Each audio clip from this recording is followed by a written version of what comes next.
As was stated just now, Vayechi means "and he lived," referring, of course, to Jacob living in the midst of Egypt. So I'm gonna expand on this saga, the saga of the book of Genesis. What does the word saga mean? Story that involves intrigue and heroism and all of those things. And so certainly the book of Genesis is a saga, and the saga is wonderful. It's brimming with all sorts of wonderful and incredible stories. Incredible stories that points to the growth and the development of several characters, even Abraham. It does tell the story of Abraham's growth and development, because he did grow and he did develop. It also tells the story of Isaac, but more so the story of Jacob. Very vivid, there's the growth and the development, the spiritual growth and development of Jacob is portrayed in much of the book of Genesis, of course, and it has to do with his sons as well. So this is an incredible saga, the book of Genesis, and tonight we're bringing that saga to a close. Comes to an end tonight. Next week we begin in the book of Exodus. We begin to look at Israel as they are completely blossomed as a people in Egypt, and they are ready for what? To be taken out by God. So I want to before I begin into the Torah portion, I want to reflect back what we've looked at already in Genesis chapter 15. The saga of Israel, the nation of Israel, Abraham's descendants, really begins in Genesis chapter 15. What happened in Genesis chapter 15? Who knows? Well, several important things happen in Genesis chapter 15. Most significantly, Abraham became a man of faith.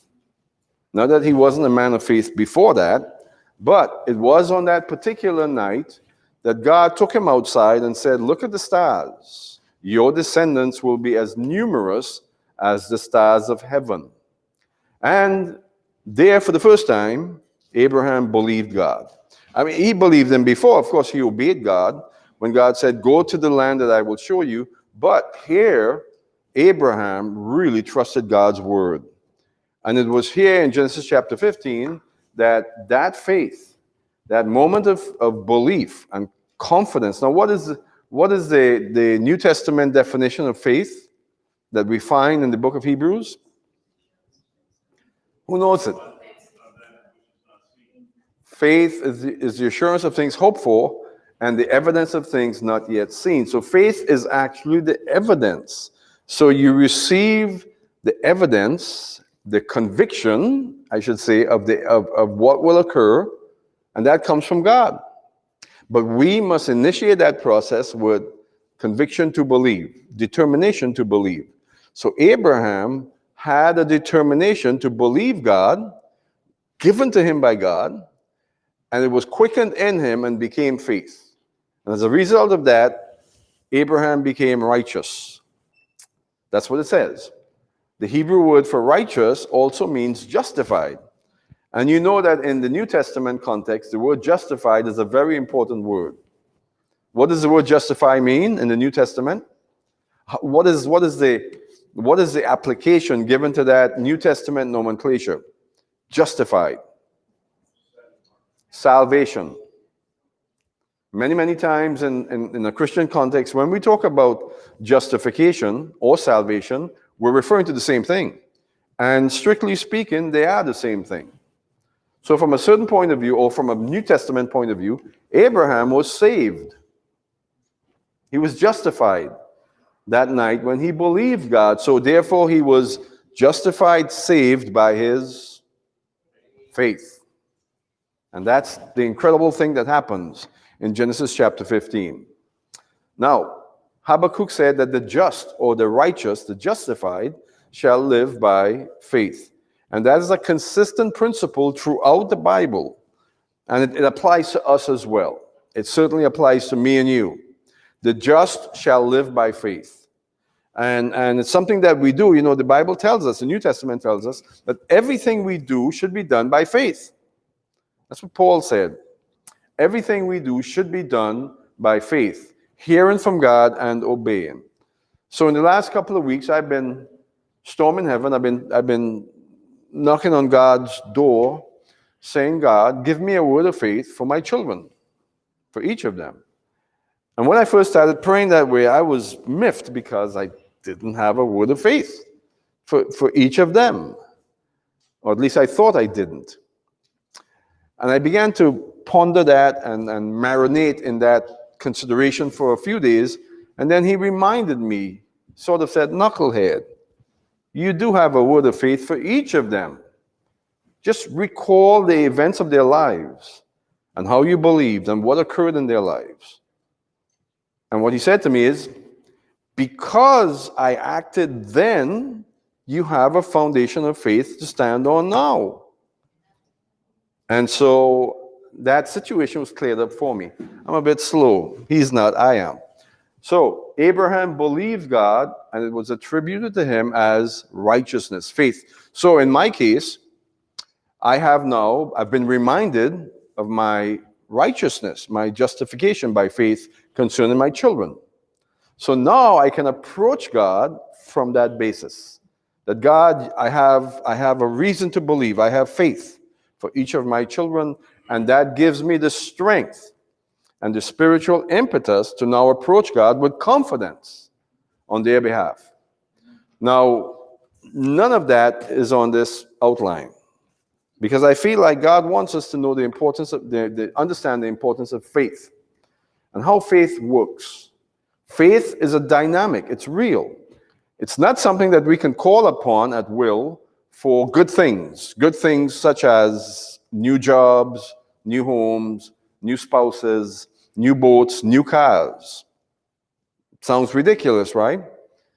But there are actually movements in Christianity that will, in fact, apply faith in that way.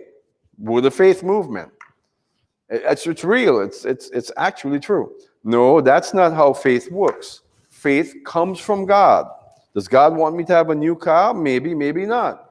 Maybe he wants me to drive the little Ford for 20 years. Faith comes from him. And that's just the reality of faith. Too often in the Christian world, we abuse the concept of faith. We don't abuse faith. You can't abuse faith. But we abuse our own concepts of what we determine faith is. Now, what would the devil do with something like that? If suddenly our impetus, our place of initiation, an impetus for faith becomes whatever I wish for. I can write my own ticket with God. Now, does that sound ridiculous? Write your own ticket with God. Well, that was actually a book written by a very famous Word of Faith teacher. In fact, he is perhaps at the pinnacle of the Word of Faith movement. Flies around in Lear jets and believe that God wants him to have a bigger, better one next year. Write your own ticket with God. That's not how faith works. So let me move on from this particular diatribe before I spend the whole night talking about faith. So faith is important. In fact, in Genesis chapter 15 is where the covenant that God had established with Abraham was cut. I want to say this. Had Abraham not had that experience of faith, did he not garner the confidence to believe God, that covenant would have not been cut.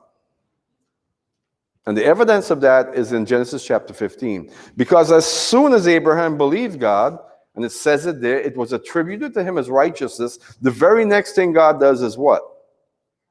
Establishes the covenant. Yes. Abraham's involvement in that covenant that particular night was to go find the animals, a dove, a pigeon, a lamb, and other animals that were going to be cut for the covenant. He brought them to the spot. He cut them, and he stood there waiting for God to act. A sleep fell upon him, and God appeared in a fiery furnace, and he went through the pieces, and the covenant was cut. Immediately following the cutting of the covenant, which came as a result of Abraham's faith, I'm hard-pressed to believe that God would have moved forward with the covenant that night had Abraham simply disregarded God's opportunity for faith. You follow me? But Abraham believed, and God said, that's what I was waiting on. Now we can move forward with this project. And they moved forward, and the covenant was cut. After the cutting of the covenant, God said that your descendants will go into a land where they will be effectively slaves for 4 generations, for 400 years, and at the end, I will bring them out. And so this is exactly what the book, much of the book of Genesis is based on. What God promised to Abraham, that his descendants will go into slavery and they will become a strong and a mighty people. Now, getting from Genesis chapter 15 to tonight's Torah portion requires a lot of consideration of what happened with Abraham, how things developed with Abraham. Mount Moriah, Isaac coming into the world, and what happened with Isaac, all of the difficulties with Isaac and Ishmael, the incredible saga of how Isaac met his wife Rebekah. You know, Eliezer went to find her in Padan-Aram, and incredible stories, struggles and endeavorments. And then we come to Jacob. Talk about a saga. What a saga with Jacob, right?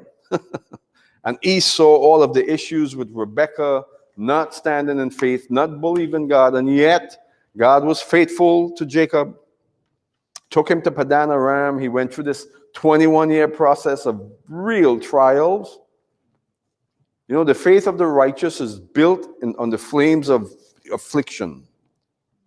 All right, so let me say it again. The faith of the righteous is built on the flames of affliction. So here we have Jacob, Yaakov, 21 years in the flames of affliction. He comes out of that of a man of faith, ready to embrace God's mission, God's purpose for his life.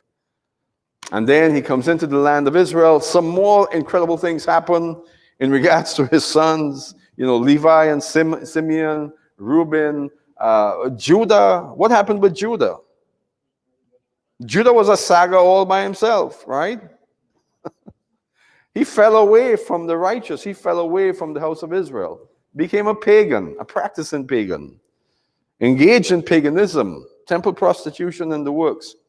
And suddenly he's confronted and he repents. And now he's back again with Israel. And then if that's not enough, you have another saga with Joseph and his brothers who wanted to kill him. It's just, again, the sagas, plural, are incredible. And that brings us to tonight's Torah portion, the end of the saga, where Jacob is about to die.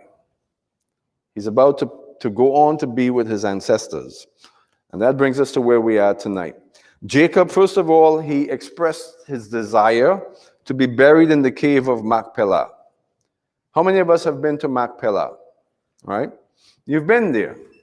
And that's where Abraham, Isaac, Jacob, Leah, Sarah, who else is buried there? Leah, Sarah, who else is at Machpelah? The Jewish people would say Adam and Eve.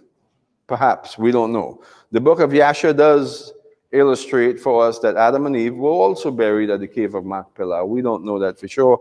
The book of Yasha says that this is exactly why Abraham was so determined to purchase that cave. And he made sure that he did, because he knew, according to that belief system, that Adam and Eve were also buried at that cave. I tend to like it. I don't know if I believe it, but I like the idea that Adam and Eve are also at that cave, and perhaps other saints as well. But certainly, Jacob wanted to be buried in the cave of Machpelah, and we've been there. And what's at Machpelah right now? Herod's building. Herod built a shrine over Machpelah, and it's almost 100% complete, in the same way that Herod built it 2,000 years ago, which is pretty incredible when you think about that. So you can go to Machpelah now. If you go to Israel with us, I'll take you to Machpelah, and you can see the actual construct, the foundation, that is, of what Herod built. On top of it, the Mamluks built a structure, the Muslims built a structure, and the Crusaders had a part in that as well. But you can still see the outline of Herod's construction, which is amazing, right? So Jacob wanted to be buried at the cave of Machpelah. This was very important for him. Let's read a little bit tonight, Genesis chapter 47. I'm going to read 29 to 31. I got some stronger glasses. Let's see how well they serve me. And I didn't break this one, by the way. It's holding out. Yep. All of $7 for two. Can't beat that. Love the Chinese from that point of view, you know. They make these cheap glasses.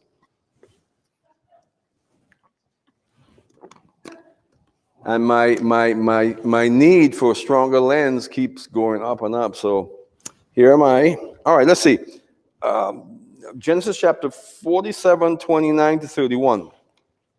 When the time came for Israel or Jacob to die, drew near, he called his son Joseph and said to him, "Please, if I have found favor in your sight, place your right hand under my thigh and deal with me in kindness and faithfulness. Please do not bury me in Egypt." So this was very important. This is a solemn moment.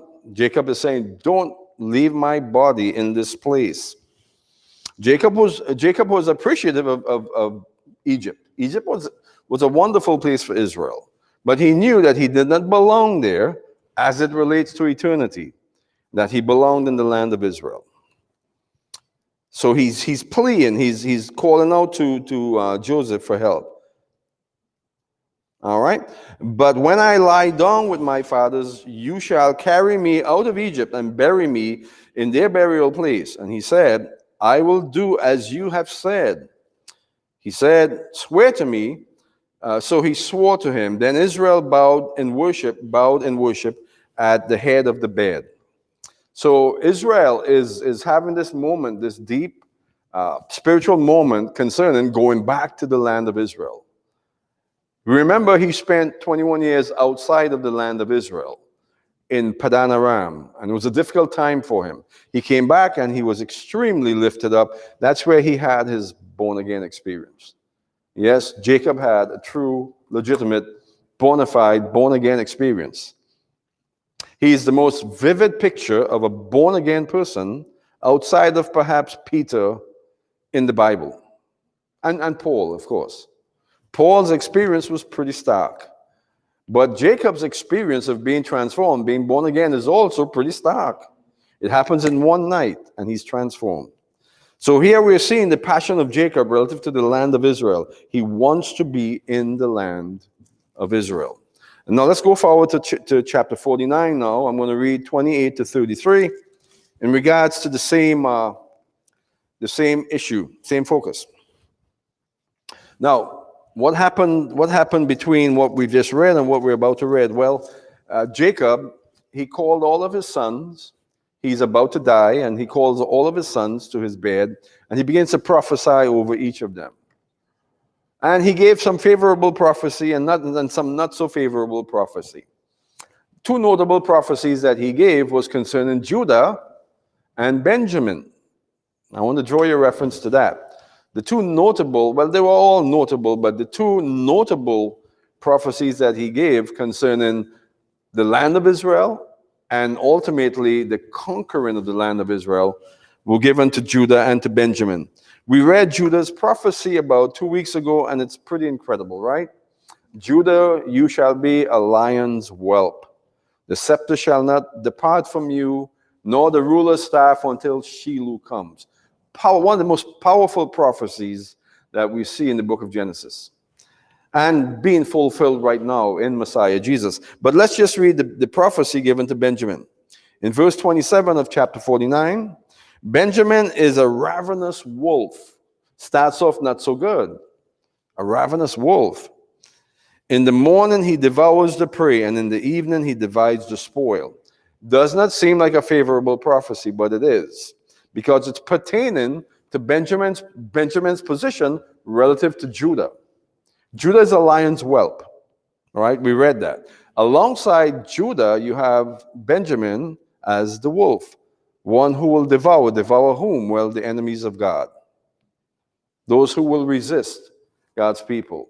And that's the prophecy that we see there. Now Jacob dies, and let's read same chapter 49, 28 to 33. All these are the 12 tribes of Israel, and this is what their father said to them. When he blessed them, every one with the blessing appropriate to him. Then he charged them and said to them, I am about to be gathered to my people. Bury me with my fathers in the cave that is in the field of Ephron the Hittite. He's referring to Machpelah. In the cave that is in the field of Machpelah, which is before Mamre in the land of Canaan, which Abraham bought along with the field from Ephron the Hittite for a burial site. So where is this today in Israel? It is in Hebron or Kiryat Arba. Actually, it's Kiryat Arba. So Kiryat Arba is just outside of Machpelah. If you come with us to Israel, we can go visit Kiryat Arba and maybe even Hebron. They're all in the same location, more or less, and Machpelah. There they buried Abraham and his wife Sarah. There they buried Isaac and his wife Rebekah. And there they buried Leah. The field and the cave that is in it, purchased from the sons of Heth. When Jacob finished charging his sons, he drew his feet into the bed and breathed his last and was gathered to his people. Now, we don't like to think about our last breath often, do we? How many of us sit around and think about that time when we breathe our last? I do, from time to time. I think about it. What would it be like? And I would like to go exactly like this. 140, 45 years old, yeah. And I'm on my dying bed. I'm giving instructions to my children, who are all about 120. And I realize that my time comes, and I just draw my legs up onto the bed, and I pass. That's a good way to go. What do you think? That's a good way to go. So God was favorable to Jacob. He gave Jacob, Israel, incredible favor. Even in his dying, we see God's favor and mercy and providence, right? And providence applied in this whole story. In fact, I talked about this being an incredible set of sagas. One saga, but many sagas, narrative stories. But it's really all about God's providence, isn't it? From Genesis chapter 15 all the way through, in fact, before Genesis chapter 15, but Genesis chapter 12, 15, as it relates to Abraham, it's all about God's providence. Who knows what the word providence mean in terms of nomenclature? What does the word providence relate to when we think of it as a Christian nomenclature? Providence. But it's a little more than God providing.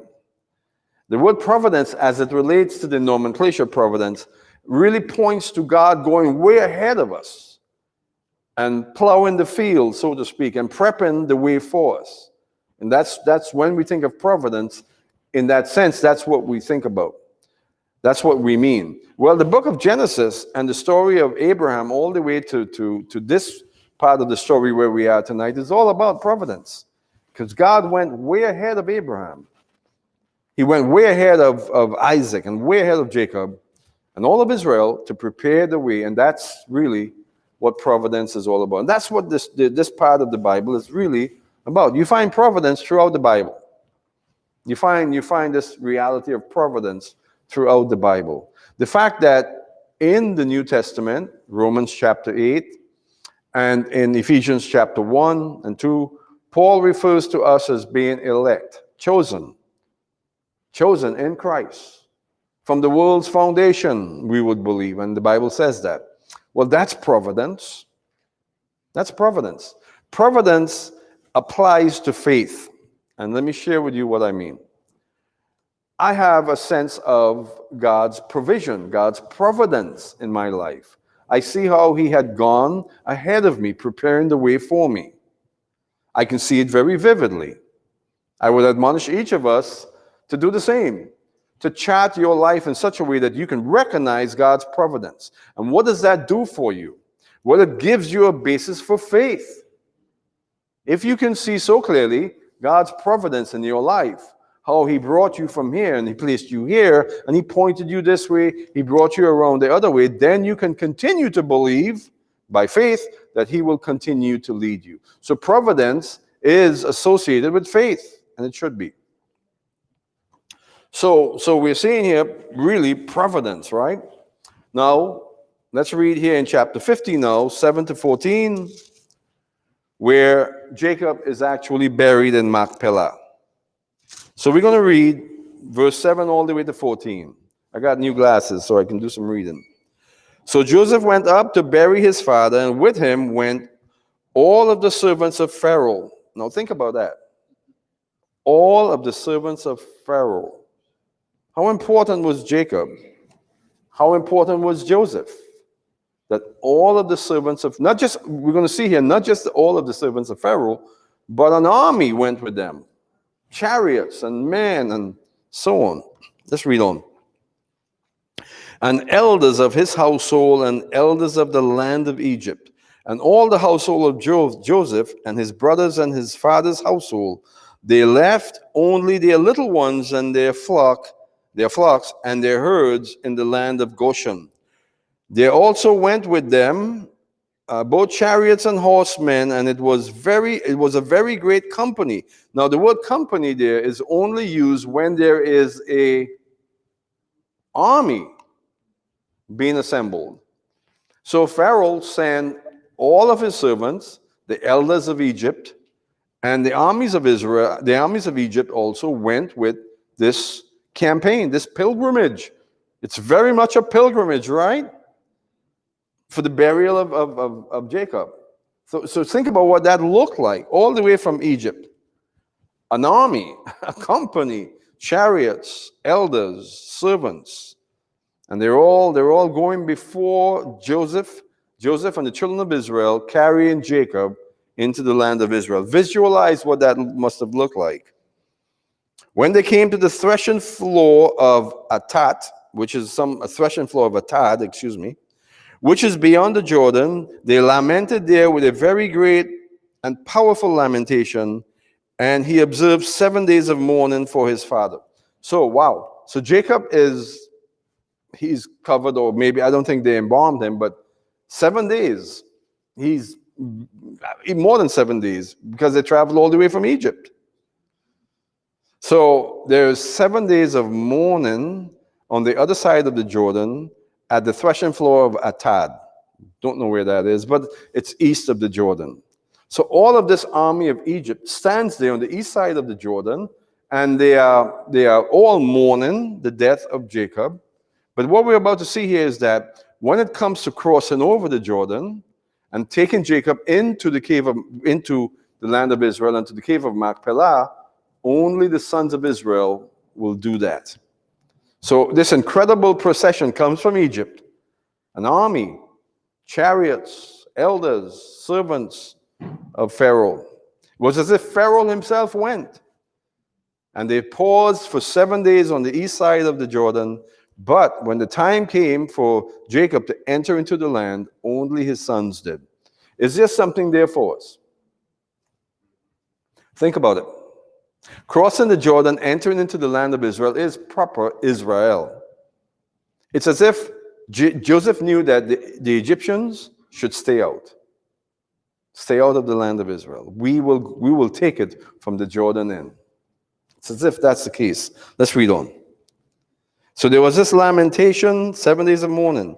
Now when the inhabitants of the land, the Canaanites, saw the mourning at the threshing floor of Atad, they said, "This is a grievous mourning for the Egyptians." Therefore it was named Abel Mitzrayim, meaning the mourning of Egypt, which is beyond the Jordan. Thus his sons did for him as he charged them. For his sons carried him to the land of Canaan and buried him in the cave of the field of Machpelah beyond Mamre. So you see that. The procession of the Egyptians stayed on the other side of the Jordan. His sons were the ones who took him into the land. There's something there for us, I believe. Which Abraham had bought along with the field for the burial site from Ephron the Hittite. After he had buried his father, Joseph returned to Egypt, and his brothers and all those who had gone up with him to bury his father. So this is the end of the story of Jacob. He's buried in the cave of Machpelah. The very thing that he wanted to happen the most before he died happened. And his sons honored his wish, his desire to be buried in the land of Israel. So Jacob is there today, or what's left of him.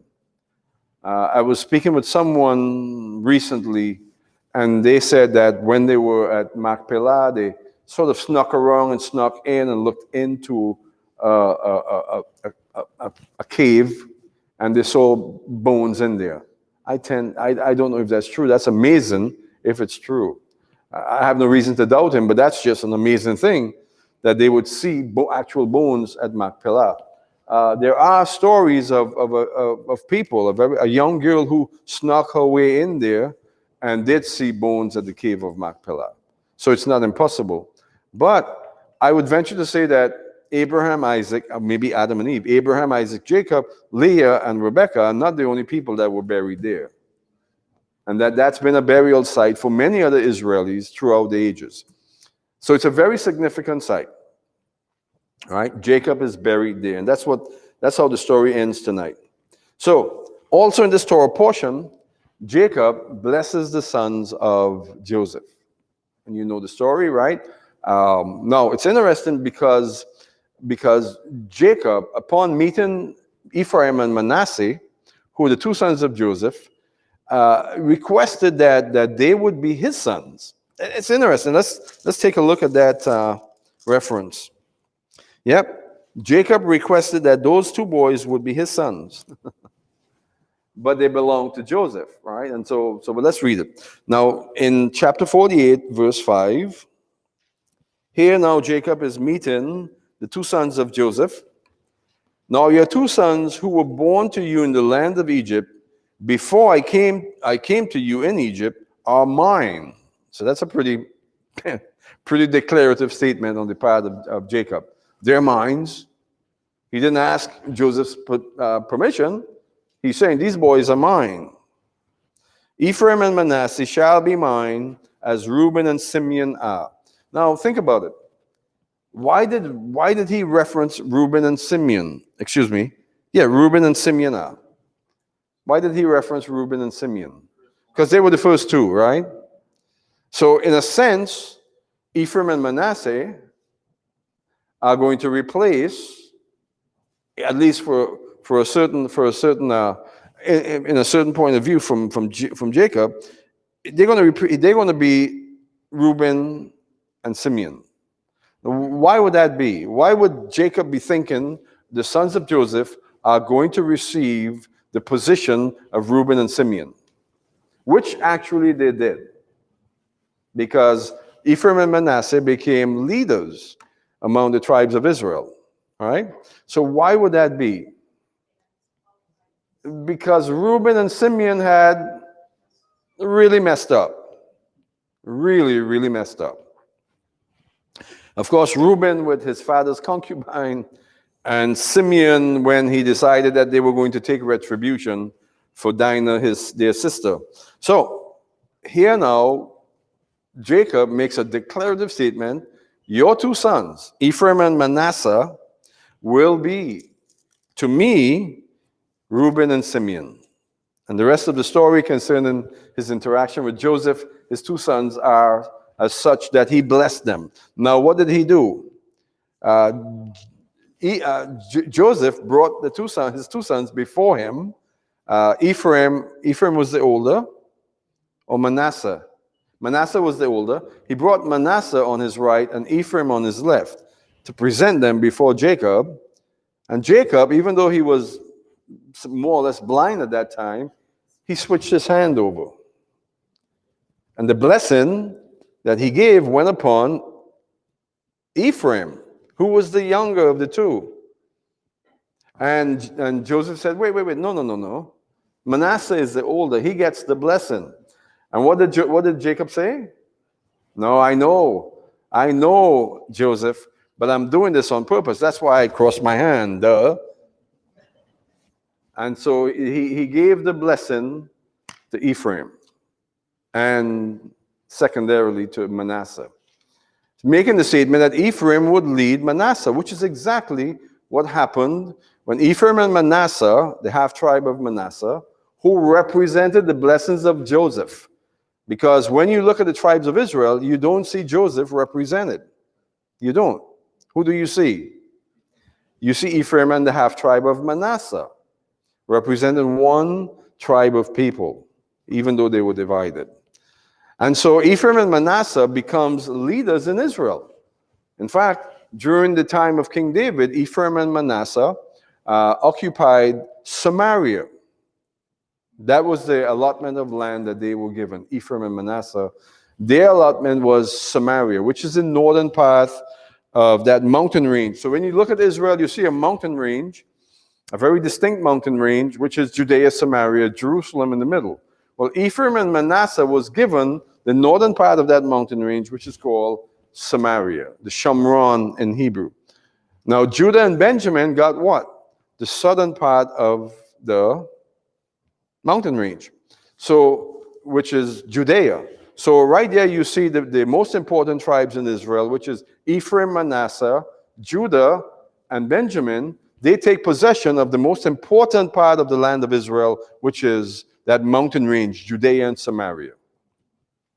The other tribes are scattered around that mountain range as if they were to insulate that most important spot, the mountain range that we're talking about, Judea, Samaria. So the other tribes are like, again, a buffer, and the most important tribes, again, Ephraim, Manasseh, half-tribe of Manasseh, Judah and Benjamin, takes possession of the most important mountain range in the entire world, Judea, Samaria. God's mountain range. It's nothing spectacular. I can think of much more spectacular mountain ranges in this country. I mean, there are mountain ranges over there in the Rockies that will make Judea, Samaria look like nothing, pale in comparison. The Rockies, incredible. The Andes Mountains in South America, they got mountain ranges there. And I don't think we fully understand the incredible mountain ranges that we have in the Andes. They're incredible. And then you have the Himalayas. My goodness, talk about a mountain range. Those are mountain ranges. But what about Judea, Samaria? Why is God so interested in Judea, Samaria? A very small mountain range. It only rises about 3,000 feet at its highest point. Nothing spectacular. What is so special about it? Well, you can say, first of all, it is the centerpiece of the land that God had promised to Abraham, Isaac, and Jacob. But why did God promise that land to Abraham, Isaac, and Jacob? What is significant about the land? Well, if you study the prophets, even the prophets, you would see very clearly that land is very special to God. In Deuteronomy, the prophet Moses spoke about the land of Israel and the importance of the land of Israel, and that God sees that land as his land. Now, he could have claimed the Himalayas. And let me tell you a little something about the Himalayas. It's beautiful. I mean, it is drop dead gorgeous. The Himalayas are. Certain parts of it anyway. But he chose that little mountain range for himself. And he refers to it as his land. Not omitting everything else, but his chosen land. Who was chosen first, the people or the land? The land. The land is what God determined that he would keep, and he would appoint Israel to keep. Israel are sojourners on that land. That's what it says in the Bible. They're travelers on the land, but they have a mission relative to the land, which is to keep the land and to be faithful with the land. Israel was driven out of the land of Israel because they were not faithful with the land. Do you know that? Leviticus chapter 26. We'll study that, a Torah portion in the future. Leviticus chapter 26. What a powerful revelation God gives to Moses, gives to us. That God will judge Israel if they are not faithful with the land. If they would not give the land its Sabbaths. If they would engage in idolatry on that land, God will drive them out of the land. That's what it says. And then, upon driving them out of the land, he will give the land its Sabbaths. So the main point of emphasis in Leviticus chapter 26 is not the people, but the land. The people are called to be faithful with the land. That's amazing, right? That the land is that important to God. God went on to say in Leviticus chapter 26 that I'm going to drive you out into the nations, Israel, for your transgressions against me, against the land. And there among the nations you will make amends for your transgressions, while the land enjoys its Sabbaths. And he goes on to say, when the amends have been made, I will bring you back to this land, because I'm faithful with my covenant. Because of my covenant, he says, I will bring you back to this land. This is the land that he entrusted Judah, Benjamin, Ephraim, and Manasseh to. How faithful were they? Not much. Not quite faithful. Today, the people of Israel are once again in the land of Israel. The people that are working to keep the land, to hold the land, to be a blessing to the land, guess where they are? In Judea and Samaria. They're not in Tel Aviv. They're not in Haifa. But they're in Judea and Samaria. And so all of this that I'm referring to here right now is relevant to where we are today. The people of Israel will be faithful with what they've been given, the land of Israel, and particularly that most important mountain range. Now, I've been talking a lot about the bogus peace deal that's been perpetrated against the Jewish people, against us. But I said this once about 3 weeks ago. That deal is going to fall through. I have every confidence, and I even have word from Israel, and I knew it was, that the deal is a joke. And it's not going to carry. Absolutely not. Which is a good thing. Which is a good thing. Because the land of Israel, particularly that mountaintop, Judea and Samaria, is way too important to God for Israel to just pussyfoot with it. To not be faithful with it. To not make right choices about it. God is far too particular about that mountaintop. That's where his king will reign from. Why is God so particular about that mountaintop? Because right in the center of that mountain range, living waters will flow from it.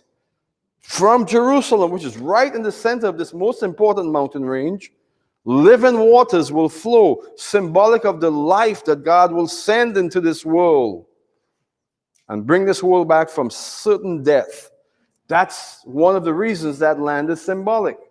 When that living water begins to flow from the Kidron Valley, from Jerusalem, because the Kidron Valley is literally a stone's throw from Mount Zion. When that living water begins to flow from that spot, the King of Kings will reign from that spot as well. And the water, again, is just symbolic of the life that he will bring into the world. How important is that mountaintop? How important is that mountain range? God will not allow global politics or even national politics to interfere with his plan for that mountaintop. He will execute his will. The book of Joel is very clear about that. Joel chapter 3. It speaks to the very point that I'm making right now. And God's doing this incredible thing, folks. Right in front of us, with eyes wide open, we see it. We're seeing it. Our eyes are wide open. Why? Because we see through the prism of the Bible. That's the only reason our eyes are wide open. Some people's eyes are wide shut, and they're not seeing what God is actually doing. They're seeing other things. Very sad. But you and I, because of the Word of God, our eyes are wide open. And we're seeing so clearly what God is doing. And we know so profoundly what he's about to do. He's about to split that valley, east to west. Water will come up.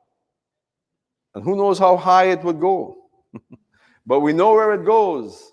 The water that comes from that valley will wash away the saline water, the dead water of the Dead Sea. And there will be life in that sea once again. Symbolic of the life that God is bringing into the earth. Well, I want to encourage you one more time. Jesus, Yeshua, is the vessel of that life. He is the harbinger, the one who brings it, right? What about you? Aren't you coming with him? Isn't that your role as well? Aren't you coming? Isn't God preparing a white horse for you? And you will come in that glory? Yes, you are. You got to believe that. You got to have faith for it. But you're coming. So it's not just he himself that's bringing this incredible victory. He's coming with us. He's coming with us. And he's going to enter into the city Jerusalem, the literal city Jerusalem, and he will establish righteousness in the earth, and we will be there with him. Righteousness which comes from the basis, from the foundation of faith. So right now, what is incumbent upon us? To have faith for what is coming next. To have faith for what is about to happen. Is there a biblical foundation for us to believe it? Does it exist in the Bible? Yes. Has God spoken to some of us directly about our appearance with him? With Yeshua? Yes. We have every reason right now to put aside all hope outside of the hope of Messiah Jesus, and we come in with him. Right now, we have every reason to just say, I put aside all hope apart from Yeshua and his appearance. Because that's what really matters. That mountaintop really matters. Matters to God. It's going to come alive, folks. It's going to come alive. It's already happening, folks. Now, I'm done. I'm not going to go any further. How could I possibly say it's already happening? What are we seeing there that's indicative of the fact that it's already happening? There are people of faith standing on that mountaintop. There are roots of emunah, faith, that are being planted on that mountaintop. And with that, I would admonish you to pray for Ari and Jeremy. Pray for the work that's happening at Gan Aragut, because that's the basis for our faith. That God is planting roots of emunah, of faith there. And it's going to spread. It's going to spread throughout that mountaintop. So I'm excited about this, as you can tell. I want you to be excited about this as well. There is not another grand purpose for you to exist than this. Isn't. There isn't any other good reason for me to exist than this. And think about it. Roots are being planted on the mountaintop of faith that's bringing life to that mountaintop. God has appointed us to be as the rain that brings the watering, the fertilization of those roots. Yes, God has appointed us to be as the dew that settles on that mountaintop and causes the roots to bear. Can you see it? When we go there and we speak faith to these people and we encourage them and we give them a boost of encouragement and faith, that's exactly what we are being the dew from heaven. You know what God says in Deuteronomy? This land sucks up the dew from heaven. That's what he said. That's kind of who we are. When we are faithful with our emunah, when we are faithful with our faith, and we go there all excited like little children, and we say to them, God is preparing something for you that the Bible speaks of that will be enormous. God's preparing his kingdom, and it will come right here to this mountaintop. You are being the dew that settles on that mountaintop. And you're causing that faith to come alive. That's what we do, folks. So I want you to with that, I'm going to close now. With that, I want you to really be in prayer about our next trip to Israel. Amen. Really be in prayer about our next trip to Israel. We don't know when it's going to be. We don't know how it's going to be. We don't know if it's going to be. necessarily, but we have to have that faith that he who began a good work in us is able, he's faithful, and will continue it because we recognize his providence in our lives. We recognize that in 2007 we went there and he did something incredibly profound. What did he do? He took the dew that we came with and he watered the roots and we saw it. That's reason to believe. We have every reason to have all confidence that he will do it again. Despite what Biden, who's Biden? Besides whatever the people behind Biden does. The globalists, whatever they do, it's not going to stop God's progress. Cannot, will not. We just have to be careful to not get wrapped up in it. But stay wrapped up in what God is actually doing. Reject what man is doing. Man will fail and go to folly every time. Never with God. As you can tell, I'm in a preaching mood, so if I don't stop right now, I'll just keep going. Shabbat shalom.